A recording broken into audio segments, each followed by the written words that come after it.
जब आपके पास उड़ने के लिए पर हूं तो चलने की ख्वाहिश ना करें। एक ज़माने में एक सख़ी और रहमदिल बादशाह रहता था। इसे परिंदों और जानवरों का बहुत शौक था और इसकी सल्तनत में परिंदों की एक बहुत बड़ी पनाहगाह थी। वो जानवरों और परिंदों को नुकसान पहुंचाना पसंद नहीं करता था। इसने इन्हें गोश्त के लिए भी नहीं मारा।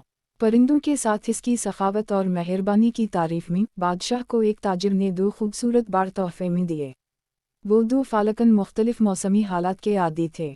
बादशाह ने ताजिर का शुक्रिया अदा किया और हेड बर्ड टरनर को हुक्म दिया कि वो उन खूबसूरत बाज़ों को तमाम सहूलियत फराहम करे और इन्हें अपने मुल्क में आरामदह महसूस करे।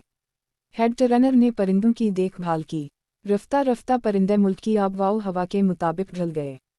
एक दिन बादशाह ने फालकनों को उड़ते हुए देखना चाहा क्योंकि इसने सुना था कि उनमें से कोई एक बहुत तेज़ रफ्तारी से बुलंदियों तक उड़ सकता है।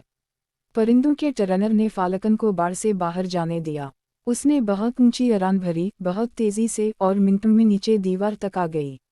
बादशाह बहुत हैरान हुआ और उसने परिंदों की तरबियत करने वाले को सोने के एक मुट्ठी भर सके से नवाजा। इसने दूसरे बाज के बारे में दरियाफ्त किया। परिंदों के टरनर ने अफसोस के साथ बताया कि दूसरा फालकन पहले दिन से एक कदम भी नहीं बढ़ा और सिर्फ शाख पर बैठा था। टरनर ने यह भी कहा कि इसने हर मुमकिन कोशिश की लेकिन फिर भी परिंदे को हरकत देने में नाकाम रहा।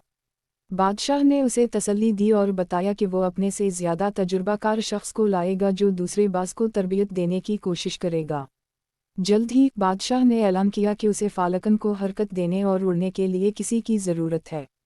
ये ऐलान सुनकर एक बूढ़ा आदमी बादशाह के महल में पहुंचा और उसे यकीन दिलाया कि वो परिंदे को दूसरे की तरह उड़ाएगा। बादशाह ने हेड टरनर से कहा कि वो बूढ़े को फालकन को तरबियत देने के लिए हरम में ले जाए। इन्होंने कहा कि वो अगले दिन उनका दौरा करेंगे ताकि देखेंगे कि क्या कोई तब्दीली आई है। अगले दिन बादशाह दूसरे फालकन को पहले की तरह तेज़ रफ्तारी से बुलंदियों की तरफ उड़ते देखकर बहुत हैरान हुआ।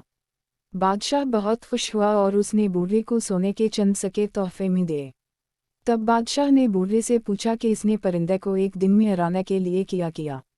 बूढ़े ने सादगी से जवाब दिया कि मैंने अभी दरख्त की वो शाख काटी है जहाँ फालकन बैठा करता था। हम में से बहुत से लोग ऐसे हैं। हमारे पास उड़ने के लिए पंख हैं। हम जानते हैं कि किस तरह उड़ना है और कहाँ उड़ना है। फिर भी हम कुछ नहीं कर बैठते या कोई ऐसा काम करते हैं जो हमें दूसरों से कमतर बनाता है। जब आपके पास उड़ने के लिए पंख हों तो खामोश मत बैठो। Wow.